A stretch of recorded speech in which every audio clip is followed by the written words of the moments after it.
This episode of the BlockHash Podcast is brought to you by Sumsub, the leading full-cycle verification platform built specifically for the crypto industry. Trusted by 8 out of the 10 biggest global exchanges, Sumsub helps VASPs, exchanges, and DeFi platforms prevent fraud, stay compliant, and scale globally, all without slowing down user onboarding. With instant KYC and KYB automated crypto transaction monitoring and full travel rule compliance across a network of more than 1,800 VASPs. Sumsub adapts fast to evolving threats and regulations. They verify over 14,000 document types worldwide and onboard users in under 20 seconds, achieving conversion rates up to 95% plus in key markets. If you want secure growth and a frictionless onboarding experience for your users, visit sumsub.com to learn more.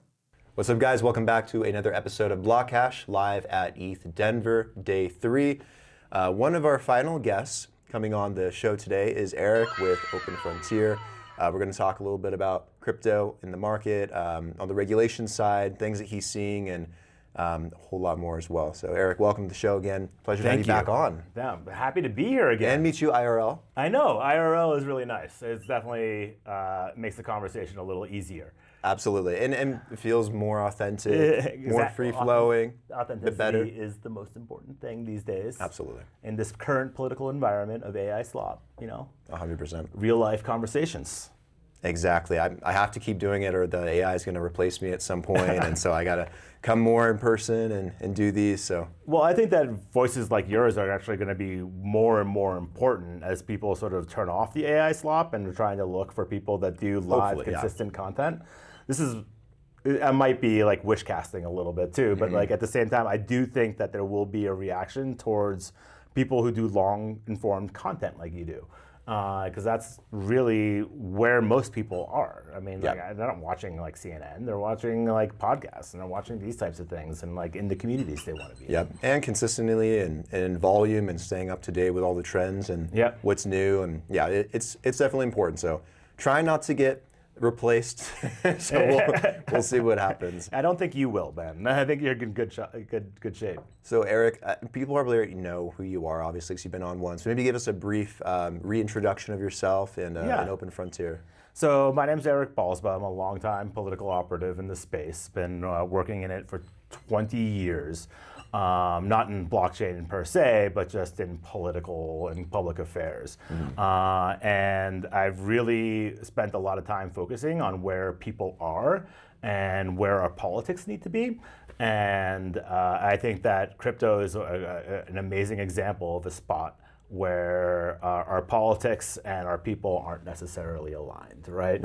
And like in terms of perceptions and what people think, and we need to fix that. And Open Frontier exists really to make sure that there is an organization out there that is focusing on the progressive values, right? And like when people think about, it's not like progressive, it's mainly that like crypto remains for the people. That like this is a tool that allows people to gain power over a traditional finance system that has traditionally kept minority populations, other populations that we all care about, down.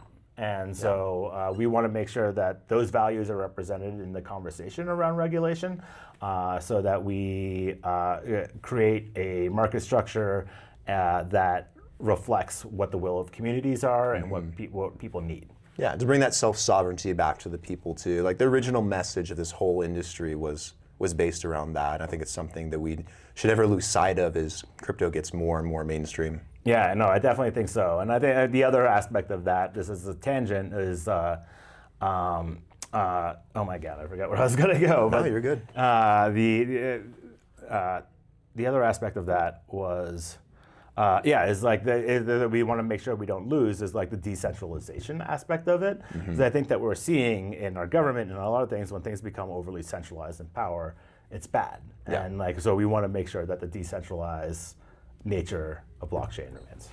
That's a good pivot point into the first thing I want to talk about, which is the Clarity Act. It's something that's kind of been, it's ready, it's not ready, we need to change this, we need to change that, it's coming next week, no, next month, maybe it will come this year, who knows? Oh, it's coming tomorrow, surprise. It's like all over the place right now. I'm sure we'll get it. But there's been a lot of even industry pushback too from individuals like Brian Armstrong and Coinbase and talking about how it's not necessarily a net positive for the industry or good for DeFi, or maybe it creates too many centralized elements. Like, we don't want to sacrifice certain parts of this industry that make it great simply so that we can go mainstream and allow institutions to touch it. Like, we need to find better ways to balance some of these things that we're putting into these bills and into legislature. Curious if you have any thoughts on the Clarity Act and kind of what stage it's at. If you think it's something that's positive, should we be going back to the drawing board? What are your thoughts? I mean, I think that things are in a medium place right now. I mean, there's a lot of different things that are being discussed, but the big fight is between the banks and crypto over yield, which is the ability to earn interest on stablecoins. Big banks obviously want to protect their moat. And they don't want any competition in this regard. So they don't want people, they're saying that there's going to be a huge flight of consumer accounts to crypto because they're going to offer higher yield on stable coins. I mean, like, I don't think that's reality, just because I don't think people are leaving their insured deposits in order to jump into assets to class. But I do think it is a question when you look at the regulatory environment, where, if we ban yield, what's going to wind up happening is we're going to hurt American interest and our innovation. The American consumers will just go overseas, and as they have in the past 4 years, in order to find these different accounts. So, we need to figure out how to address this issue. And make sure that we are addressing what people really want here, and people want to get yield on their earnings. Like, in a time when everything is less affordable, we're going to be taking money out of people's top pockets. It's just not the greatest thing we can be doing, and I want to make sure. I do think that the yield conversation has been the big loggerheads between the two, but I do think that there will be a desire to get to yes here on both sides. I mean, I just think that the current debate in banking and whatnot has gotten really sort of off-railed by this thing, and it will hopefully be getting close. Like, everybody is saying that they want to get this passed this year, so I do think it gets passed. I'm hoping by the latest August, but hopefully this spring. And then it has the possibility of going to lame duck, which was like a tornado, which nobody really wants to deal with. Right. But I do think it will. I do think it will get addressed in the coming months, because there's a lot of pressure from all sides. Like the White House, I think that I know that the Democrats really want to get to yes on a lot of these things, and their main concern is ethics and not yield. So I mean, the yield question is mainly from banking Republicans right now. So that's what we have to get around. What are the ethics components that you mentioned that maybe they're thinking about need to be touched on more? Yeah, I mean, it's a lot of the anti-money, like AML, anti-money laundering. They really want to see that members of government shouldn't be making lots of money off their insider knowledge, and I think that this is no different than stocks, right? If we need to ban members of Congress and the White House and all administration with insider knowledge taking advantage of people, and so that's a pretty reasonable position. I think that's a good thing to fight. I think most of America's on board with that. Yeah, exactly. So I think that that's where the ethics are. We want to make sure that you can't come into the presidency or come into the Senate office or come into Congress and use that position to enrich yourself at the not at the expense of the American people. Because when you're using insider knowledge and doing that thing, you're putting your interests above the people. Do you think that can get baked into the Clarity Act, or do you think that'll have to get passed as something separate? My guess is that it will be there will be some part of it that is part of the Clarity Act. Not sure if Democrats will get everything that they want, but I do think that there is a real push to get to yes here and figure out this issue. What else do we need to do on the regulatory front to create better guardrails for this industry? We've talked a little bit about this in the past as well, and a little bit before we jumped on and started the recording, especially stuff at the state level being really important. There's a lot of initiatives I want to take on in Nevada. I'm sure there's a lot that you've taken on as well. Yeah, I mean, like, I really think federal regulation is is going to affect like the general rules of the road. Like, what comes next after clarity is passed is like the work that comes in the states to codify this and build relationships, go out there, talk with mayors and municipal leaders, state leaders, and really start building on the things that we want to do. And at Open Frontier, we hope that's an open dialogue with why we're here at ETHDenver is to be talking to the builders in order to make sure that we are representing what they want going forward, like in this emerging sector. Yeah, I was just going to ask you about ETHDenver. Have you been able to talk to some builders yet? Who have you met, and like any exciting projects or companies that you're keeping your eye on? Yeah, I mean, there's a ton, like a lot. I'm really interested in a lot of like the ID space. Like, so I talked to like Spruce ID and like the verification stuff. I think that stuff is really, really interesting, especially as we go into a world of AI and being able to like break all of the protocols that we've had for the last 50 years around national security. So like, what does that look like, right? And like, what are we going to be doing? And I think that's like a question that I haven't really, I mean, I thought about it, but I hadn't really dove into until the last couple of days when I started talking to a couple of these builders that are really thinking about like, how do you ID yourself and like, and have a verified identity and create safety without giving all your information necessarily over to the state. And like, these are problems that I didn't really think like there was a solution to, but like finding that there are companies that are doing this. Like, they're building a digital ID in California right now, and like in Nevada is also another state that's looking at it. Utah, another, and like that's where I think there's a lot of really interesting things that are happening in terms of verification and individuals that I hadn't thought about too much in advance. Like, I thought about privacy a lot and like self-custody of data and like how you, like that type of thing. But the digital identification piece of it is something that I think is going to be really interesting and cool. And I think that privacy and those types of applications are going to be really killer in the future. Do you know they're moving the DMV in Nevada fully online? Really? Yeah, it's pretty crazy. Oh, thank God. People are kind of freaking out, but I'm like, isn't this good? Yeah, it's very good. Right? I mean, I don't know. The last time I went to the DMV in DC, it took me 5.5 hours. DMV. And it was like, you get one ticket, and then you wait in line to go get a computer, and then they give you another ticket to go wait in line to get called. And you had like 4 different ticket systems. I'm like, just to tell you don't have the right document. Yeah, just to tell you, like, yeah, exactly. And then you've been there for tomorrow. 4.5 hours, and I'm like, this could have been done like a little bit simpler. Like, I didn't need to execute my entire day. My child's been like at the bus stop for 3 hours now. Oh no! The therapy costs are going to be through the roof. Can't imagine. So. Yeah, just a fun fact. But yeah, it's cool to see. There's a lot of there's an uptick in privacy. There's an uptick in security, identification. Yeah. I think a lot more, which is pretty cool and exciting.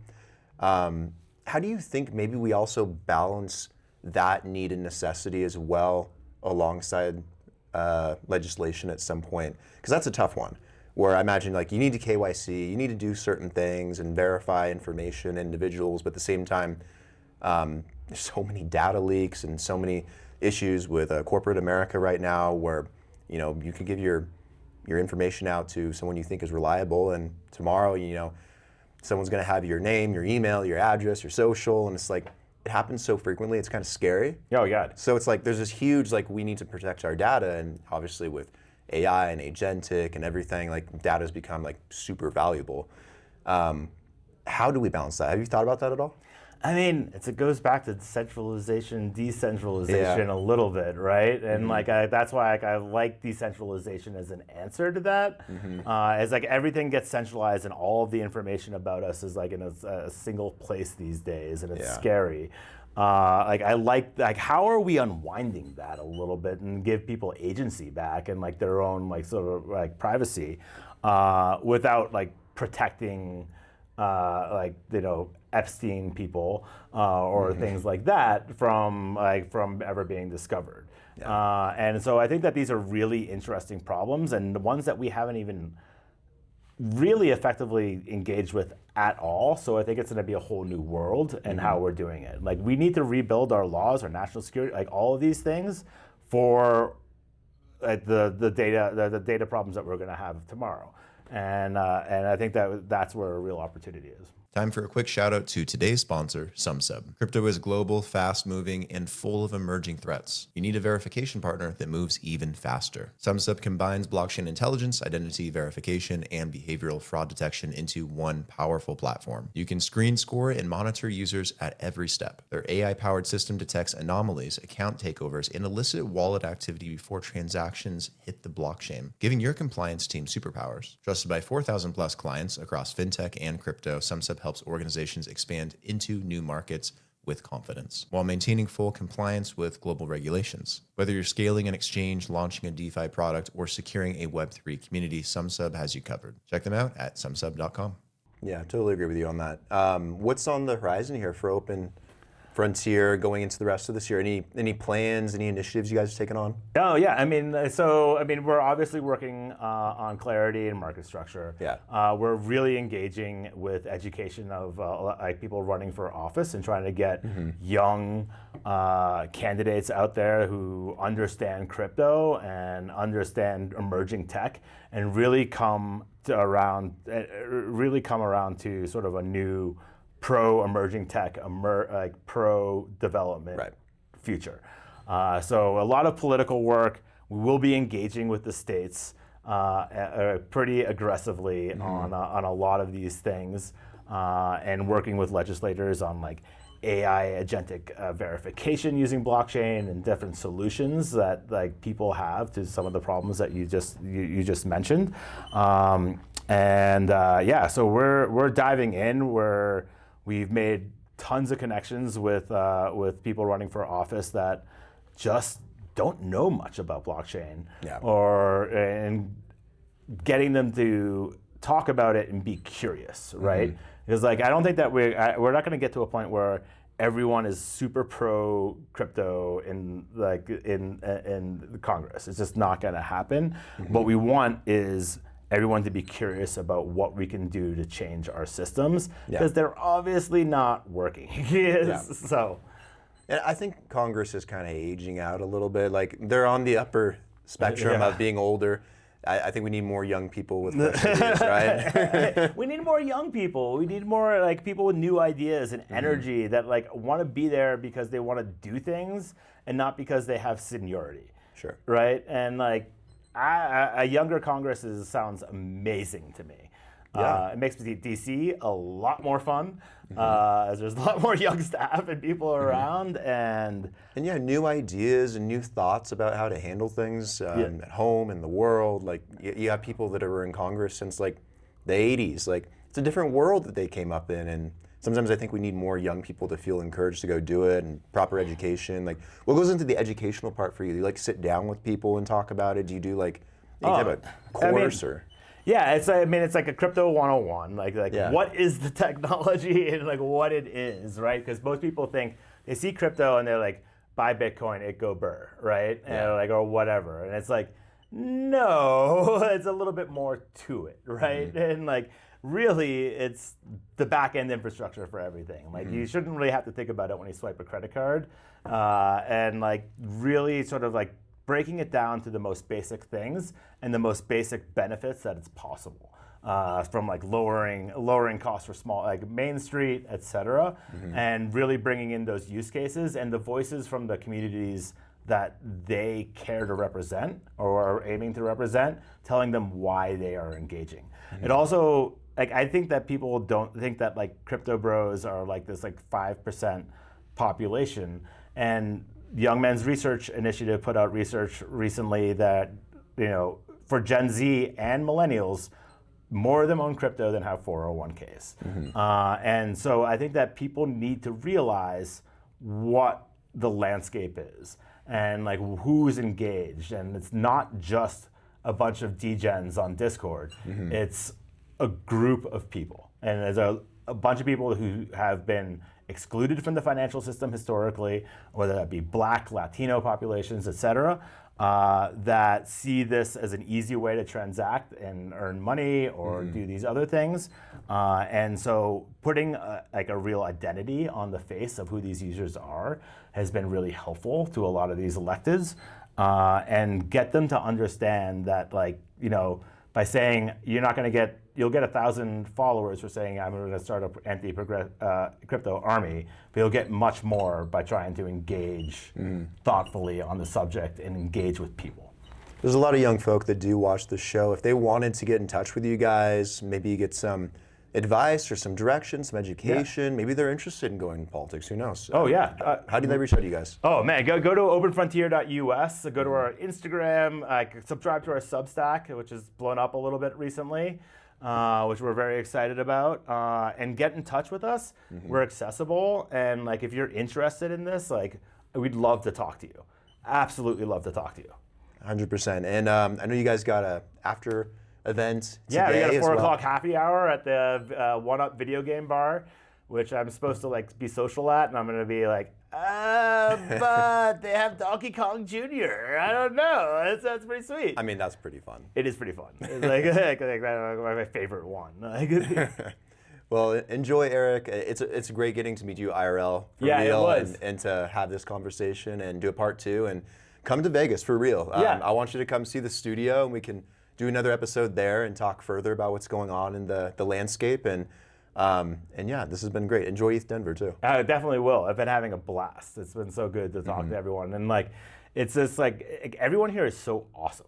Yeah, right. Like, you know, like everyone so you chill. talk to, they're so chill, and like they're really doing their thing, and you know, John Powell and all those guys have done a really great job of really putting this together and building the communal aspects of what crypto is. Yeah, we spoke with John yesterday. He's pretty happy with the turnout and the vibes and everything. Like the whole ethos of ETHDenver is definitely persevered through the times, and it's so positive here, which is great. It is, and like that's what I love about the community. So I mean, like it's good. It doesn't matter what your politics or whatnot. You can engage and talk, and like it's easy, right? Yeah, and like so that's the most important thing.